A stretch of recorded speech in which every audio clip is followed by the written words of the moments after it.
All right, what is up, traders? What's up, tycoons? Super excited for today's video. Going to give you guys another natural gas video.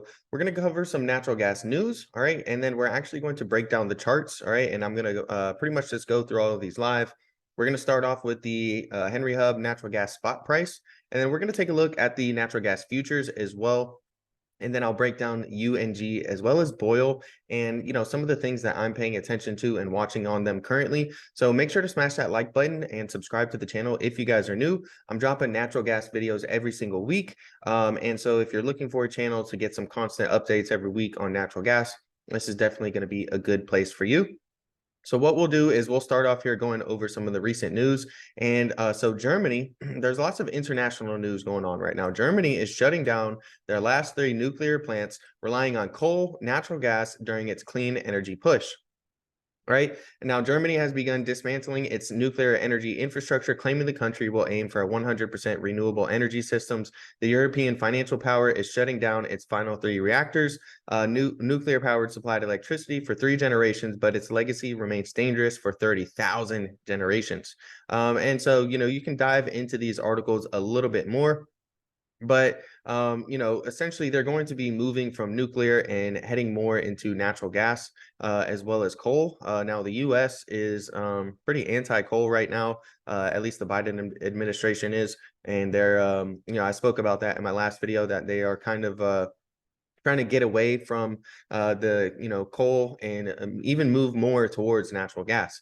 Now the G7 is meeting to set the G7 is meeting and it's set to shape the future of natural gas. I don't know why that was such a tongue twister for me, but I kind of covered this as well in one of my last videos. The meeting is in Sapporo, Japan. All right. And it could influence the trajectory of energy markets for years and help determine the international money flow toward gas projects. And it's going to play a major role in driving the future of U.S. natural gas and determining the emissions of the fuel globally.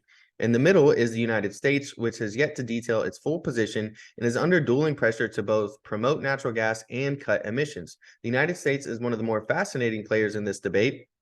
Obviously, the Biden administration has been walking a bit of balance beam in regards to navigating its role as a driver of energy security through its own natural gas exports, but also maintaining the tone of climate ambition that the Biden administration came in with 2 years ago.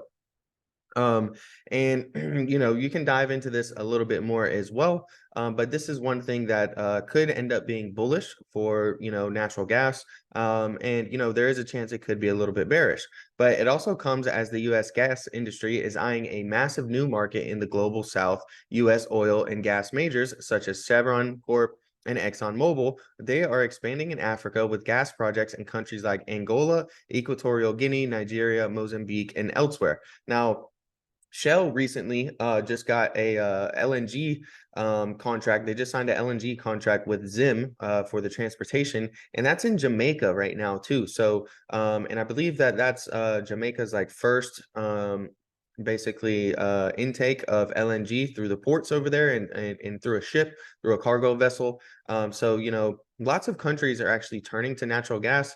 It's much cleaner than other fossil fuels as well as coal, different things like that. Now, if we go over here and we take a look, this article is by Christopher Lenton. Is talking about how the U.S. natural gas price dynamics have been seen changing over the next year. After soaring in 2022, North American natural gas prices have sunk this year, and I'm sure you're watching that or you're aware of that if you've been watching the price of natural gas or if you've been trying to invest in natural gas. It hasn't really been very pretty and very, beneficial so far.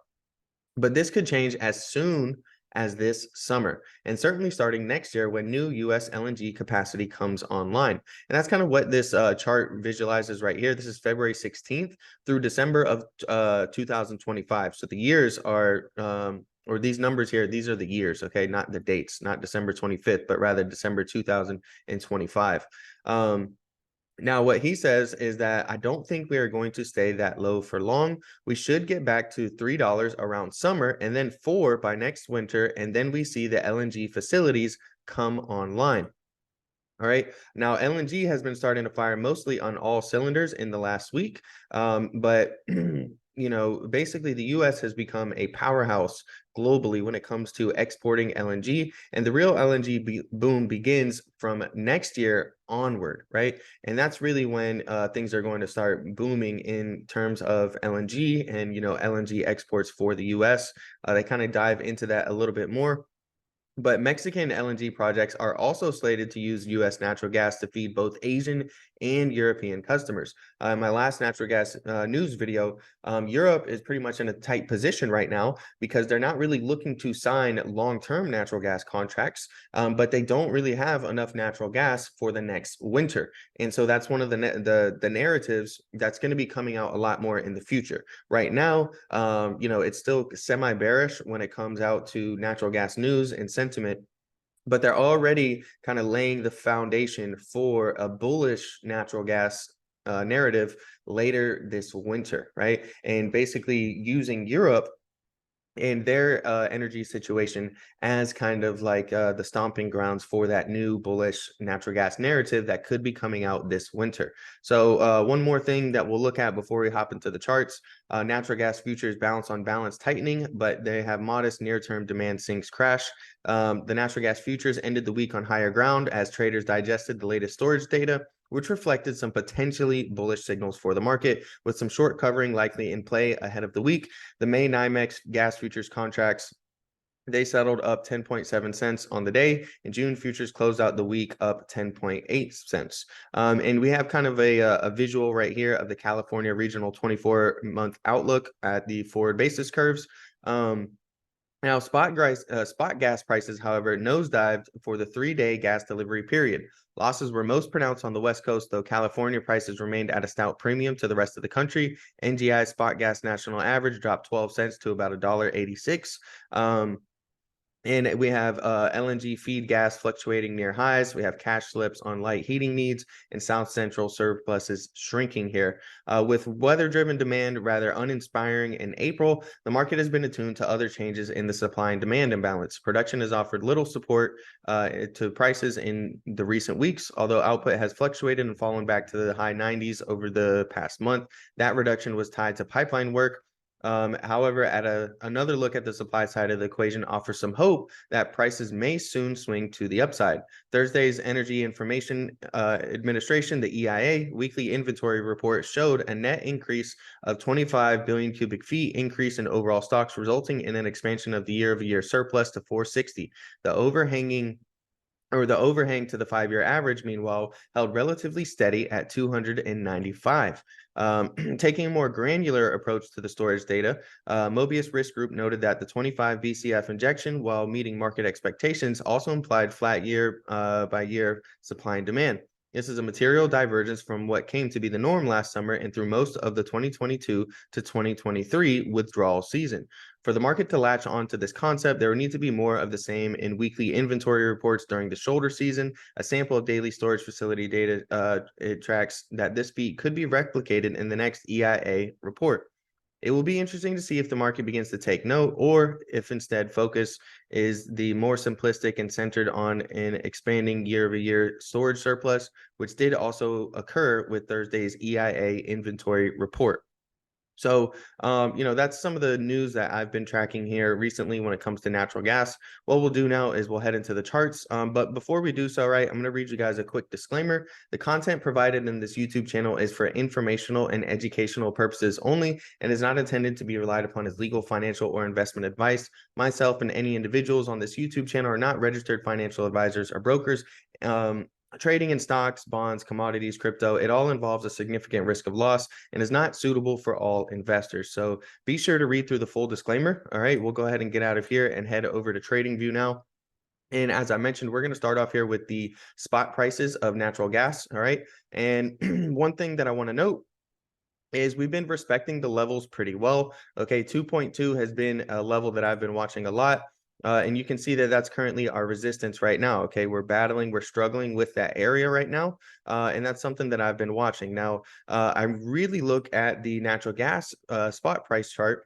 for divergences. So if you're not familiar with divergences, what they are is it's a great way to find possible indicators of future activity, whether it's bullish or bearish, based off of those divergences. And you can combine that with the MACD to really help give yourself an edge.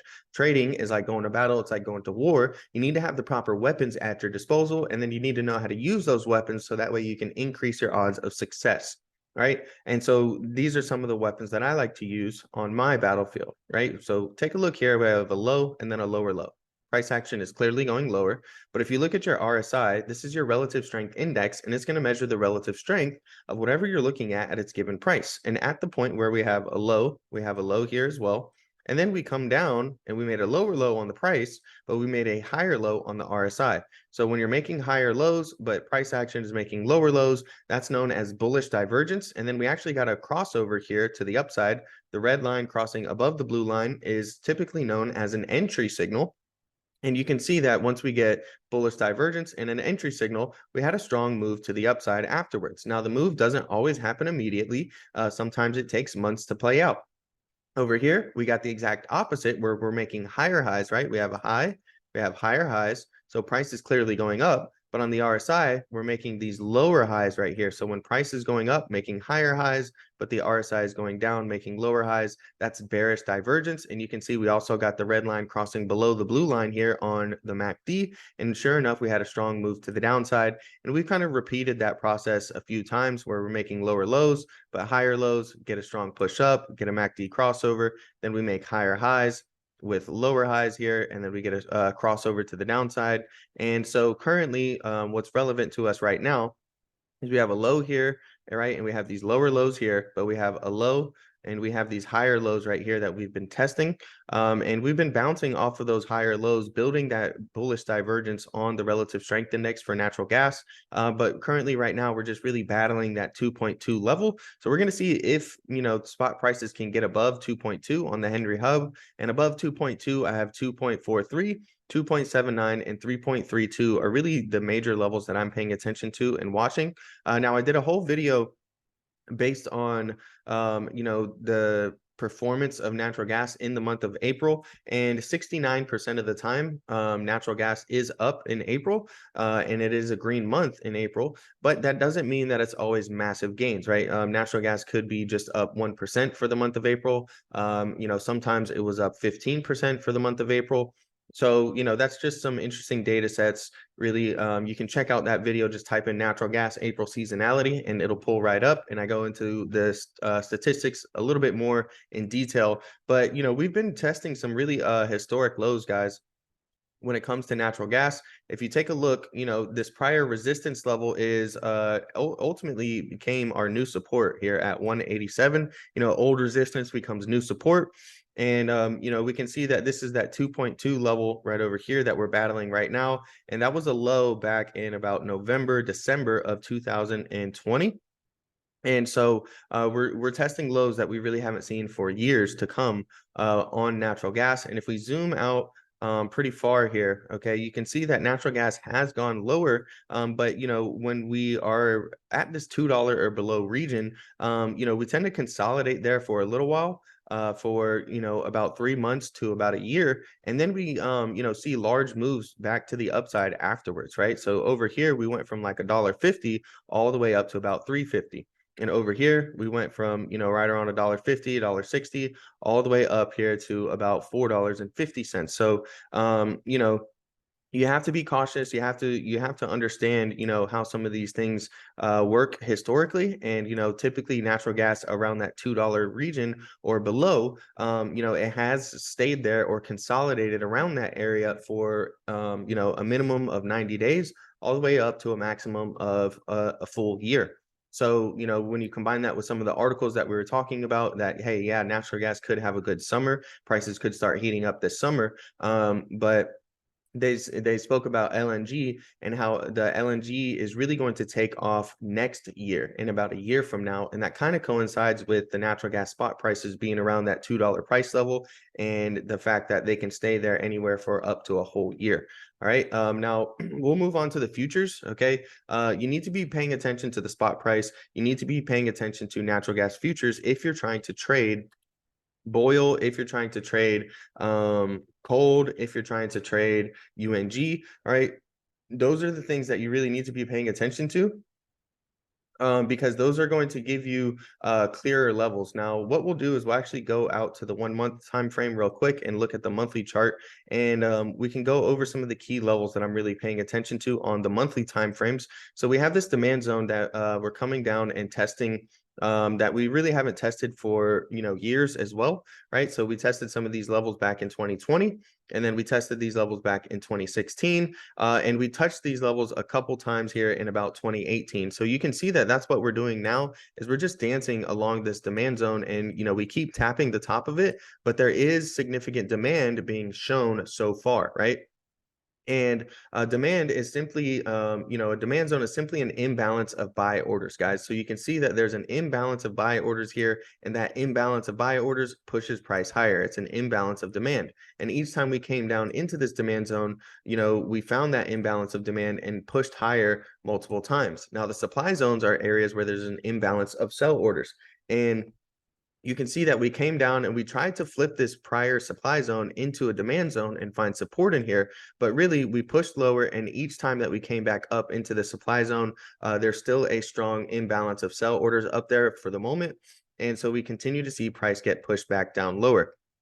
All right. Now the level specifically, okay, my demand zone, and these are, remember, this is a monthly time frame, so it may seem like the levels have a very wide range, but we're looking on a much more macro perspective. So it's going to be about 110 all the way up to about 165 is the demand zone here for the natural gas futures. We have about 265 down to about 223, 220, let's just call it, is going to be our overhead supply zone. Now, if we zoom into the 4-hour chart, this is one of the main charts that I've been looking at on the natural gas futures. You can see things a little bit clearer here, and how they've been moving and respecting some of the patterns and analysis, right? So one thing that we are doing is building bullish divergence. I've mentioned this a few times on the last one, on the last chart that we looked at, but take a look here how we have these lows and these lower lows, right? So we have a low right here, okay? We have a lower low here, and we have a lower low here as well. So it's no secret price action has been in a downtrend heading lower, but if you look at your relative strength index, what are we doing? We're creating lows and then higher lows at these points where we're creating lower lows on the price action. We did see a slight bounce, okay? But we haven't really taken out any of our new highs, and we haven't retested 209.3, which was our line in the sand previously for the bearish move down. Okay. Now we did have, and so this is really good way for you guys to visualize this demand zone and see what I mean about, strong demand coming as soon as we enter into this demand zone, right? We came down here, we formed a doji reversal candlestick, and then we immediately moved up into our overhead supply zone. Now, when we did that, we did form a rising wedge, and I was warning a lot of people to be cautious of that. And we got a very textbook break and retest of that trend line on the rising wedge. And ultimately, the pattern came and played out, and we came back down, tested that demand zone again, popped up, okay? But in that process, we formed another gap down to fill. That's what these blue boxes are. And you can see that these gaps have been filling on the natural gas futures, right? Over here, we gapped up as well. And then eventually that gap came down and filled. Right. And we were looking at 209.3. And I said, hey, we're trying to form a triple bottom here. If we break through this level, then there's a strong chance that we're going to come down and fill this gap and potentially even come down and play out the rising wedge, which in a perfect world scenario, you get a break, retest, and then it takes you down to where the pattern began.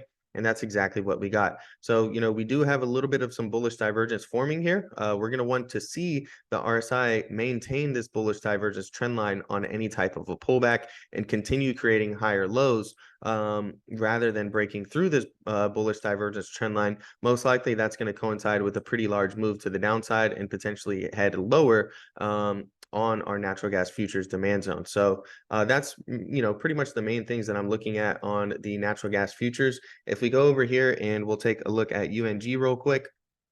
All right, and so UNG, I've been tracking a few things on UNG. Okay, if we zoom out a little bit, originally I was looking to get in around 752. Okay. And I think I started buying some shares around 753. And that was my ABC targets, right? Using the Elliott waves. Typically your C wave is going to be the 1.0 extension of your A to B. And that's exactly what we got. We came down to those levels, and if we want to hit the 1.272, that's going to be 287 on UNG, which, we'd have to have some pretty dramatic moves to the downside to get there. So I was pretty comfortable starting a position here. I did add some more shares. Just because I'm doing something does not mean that you guys should do something. I've actually talked to many people down from 5 figures to 6 figures down to 7 figures on Boyle specifically, guys. And, there's a lot of reasons for this. Okay. A lot of times it's, they go into things with a plan, and then that plan doesn't start working right away, and they kind of abandon the play, or rather the plan, and just keep buying in. And a lot of people got stuck buying a falling knife. There's a reason that they call Boyle the Widowmaker, and natural gas the Widowmaker. So you need to have some type of plan. If you're going into these things, you need to have some type of a downside hedge. Myself personally, I have Boyle put options as a form of downside protection against my UNG shares. On Friday, my shares were down about 2%. And last week, or within the last week or so, I took profit on my UNG Boyle puts. I sold half of them at 40% profit when Boyle dipped down below $3. I sold half of those, took some profits, and then I actually took those profits and bought a little bit more of some UNG shares to, just kind of average down a little bit. And, so I'm sitting in a comfortable position, but, just because I'm in a comfortable position doesn't mean that you guys need to really start throwing more money at this stuff, especially if you're already down 5, 6, 7 figures. You need to kind of more evaluate what you did wrong. So that way you can kind of, not make those mistakes in the future and turn these into good learning lessons. If you guys are interested in a one-on-one session, you can email me at ZachlyTrades@gmail.com, and we can do a Zoom. Over the past 2 weeks, I'd say about 90% of all of my Zoom calls and my one-on-one sessions have pretty much been on people down a lot in natural gas and in Boyle. One of our recent members actually was from one of those sessions. Okay. And he ended up joining the Discord. The link to join the Discord is in the description below. Use code ZACHLY2. That's all lowercase, ZACHLY, and then the number 2. That, guys, will get you 50% off the Discord, all right, for your first month. But that coupon code expires in April. So it won't be around, forever. And I don't know when we're going to do that one again. But anyways, he made $350,000 on a day trade here recently, right? So, obviously he's got a lot of capital to be playing with, but he got over 100% on a day trade. We trade options. A lot of times we trade the SPX and the SPY. I trade TLT a lot as well, and if you know what you're doing with options, you can really make a lot of money. And so, we're hoping to get him back on track and make back some of the money that he's been losing. But there's other things you can learn too as well besides UNG and Boyle, right? So you don't have to make these things your primary focus. You can come up with a plan and then just follow that plan, right? Set you guys a stop loss, get some type of risk management, and set yourself a take profit level, and then just let the plan play out. Okay, you don't have to keep panicking. Your plan is already going to be there, and you're either going to lose money at a specified point that you're okay taking that loss, or you're either going to make money taking profit at a specified point that you want to take profit on, right? So enough of that rant. What we're going to do is now that we've had that ABC structure, okay, we are starting to, consolidate a little bit and move sideways. So if we actually zoom in here, all right, what we're looking at in in UNG in particular is we have this bearish channel here that we've been trading in, and we recently just broke out. Now, to me, it looks like we're getting a breakout and retest. We did have some gaps to fill, right? So if you look here, we had this gap to fill. And we ended up filling that gap after the breakout of this bearish channel right here in pink. We do also have a gap up here to fill as well, up to about the $9 region, above $9 on UNG. So there is a chance that gap could fill if we do get a strong breakout and a strong rally, but it'll be a pretty significant move as UNG was down around 650, below 650 even. So if we take out our measuring tool right here, from the lows all the way up to fill that gap would be about a 46% move in UNG, which would roughly translate to about a 90% move to the upside in Boyle. So that's something that I'm looking at. I'm not really placing all my bets or anything like that on that to happen sometime soon. But as I mentioned before, I like to pay attention to these gaps, and just be aware of when they could potentially fill. There's tons of gaps up to fill. Another one right here, another one right here. There's tons of gaps up to fill on both UNG and Boyle. All right. So what we're seeing here is we did get a breakout. All right. So we got a breakout of this channel. As I mentioned, we were trading in this bearish channel. We got a breakout and retest of this initial trend line here, and we're starting to push back up. So it's going to be real interesting to see, can we, get a breakout retest and actually push back up higher to some of our major retracement levels, all right, which are 771, 815, and 859. Ultimately, anything below 859 is going to be bearish still. If we can come up, consolidate around these regions and break out and flip 859 from resistance to support, then we have the chance of possibly coming back and retesting some of our previous highs, if not filling that gap up above the $9 region on UNG. But ultimately, after such a strong move down, we could retrace up to these levels and then continue the downtrend back down lower. As these are the major fib levels. All right. Specifically, I use the 61.8, the 50%, and 38.2. These are the three most common and well-respected fib levels. Okay. So that's why I use them. Nothing moves in a straight line down or a straight line up. You always get a move down, retracement, continuation lower, or you get a move up, retracement, continuation higher. And if you break through those retracement levels, right? So if you move down, retrace, consolidate, break through those retracement levels, you potentially can spot an upside reversal. And if you move up, retrace, consolidate, and break through those retracement levels, you can possibly spot a downside reversal. So when it comes to the major levels, I just gave you guys the fibs. Okay, we're currently above 667 right now on UNG. Above there, 715 is my next major resistance level. And below those levels, we have 642 and $6.06 are going to be some of the key areas of support and resistance that I'm paying attention to on UNG. One thing we do not want to see is a look above and fail. Okay, where we had the breakout here of this bearish channel. But if bulls really don't take advantage of the opportunity on the breakout and retest and push price up higher, it's going to show that actually bears are in control and be a bearish signal that most likely we're going to be heading back towards the bottom of this trading range when it comes to this channel right here that we have. Now, what we'll do is we'll hop on over to Boyle here and we'll go up to the daily time frame real quick. Now, Boyle has been making all-time lows. A lot of people have questions and they're asking me, hey, where's the bottom at for Boyle? You need to be paying attention to the futures. Okay, guys, you need to be paying attention to the spot price. Boyle is making all-time lows. So from a literal definition, there is no support down here below. Now, I use the fibs a lot to come up with mathematical levels and mathematically generated areas of support. And so that's where some of these support levels that I have to the downside are from.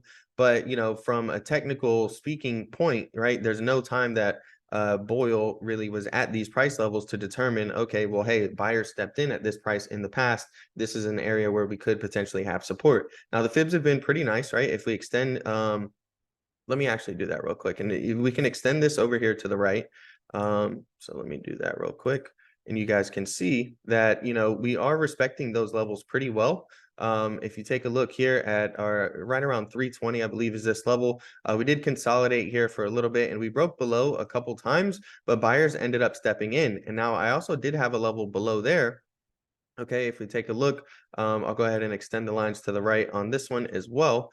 And we can see that, we kind of found support in between those two areas. Now, those two areas are again, let me see here.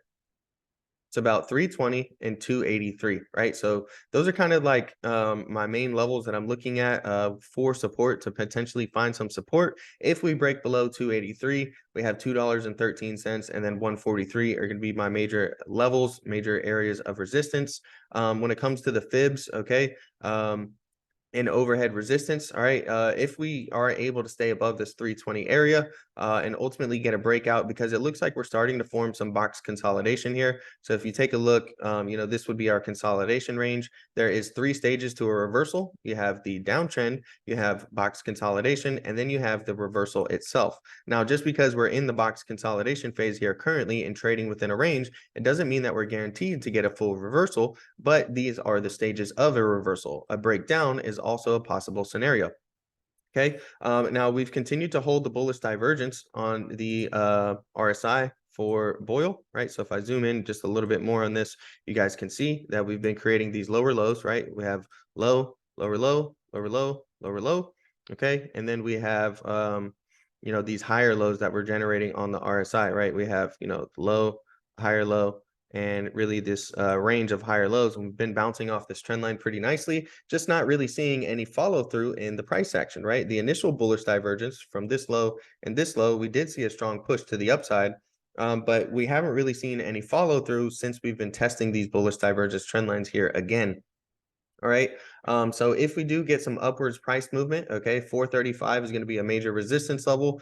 516 is going to be a major resistance level. And above there, we have some retracement levels of 546 as well as $6.06. That's going to be roughly, about an 80 to 90% move on Boyle if it goes up to those levels. So that's something that I'm going to be looking for. Remember, Boyle's been making all-time lows. And I kind of been saying this since I really started making natural gas videos here recently in the past few months. All right, things that make new 52-week lows and things that make new all-time lows, they generally continue to do that, and that's what we've seen. Okay, is we've seen these things making new all-time lows, and then come and make a new all-time low. Then we get a move up, and then we make a new all-time low. So it's very hard to predict where a bottom is going to be on something that's making new lows. As I mentioned, there's no historic support levels, right? There's no historic levels for people to say, oh, hey, well, buyers keep stepping in at these points or at this point. So, maybe we did put in a bottom, okay? But you have to just be mindful that, maybe we're just getting another dead cat bounce and potentially we could be, setting up to put in another new bottom. Nobody's going to know. I don't have a crystal ball. So, I have people asking me, all right, is now the time to go in on Boyle? Now, it's like, I'm not here to tell you guys that, right? What I'm here to do is just give you guys some unbiased technical analysis, keep you updated on the news, let you guys know what my thoughts and opinions are. And that's about it, right? I can't make these trades for you. I'm not going to be able to come in here and say, hey, this is $1 million play right here. If you do this and you buy on this specific date, and then you'll be able to sell. But hopefully you enjoy these videos. If you do, smash that like button, subscribe to the channel. Let me know you guys' thoughts below. Okay. Do you think Boyle has bottomed? Do you think natural gas has bottomed? Is it a good buy right now, or is this thing a falling knife? And are you just going long on cold because you think that natural gas prices are going to keep going lower? Let me know in the comments below. I'm pretty interested. Don't forget, if you guys want to join the Discord, the link is in the description. Use code ZachlyTrades. That's all lowercase, ZACHLY, the number 2. That'll get you guys 50% off your first month. And if you want to do a one-on-one session with me, okay, you can email me at ZachlyTrades@gmail.com. And just be sure to let me know, what you guys' expectations are, what you guys are looking for, what are you trying to really have your session about? And I'll be sure to go ahead and put something very nice for you guys together to, go over some different options and different scenarios and different choices that you guys have available to you. Or, we can just do a little bit of training and, teach you guys some TA. So that's it. Appreciate you guys watching, and I'm out.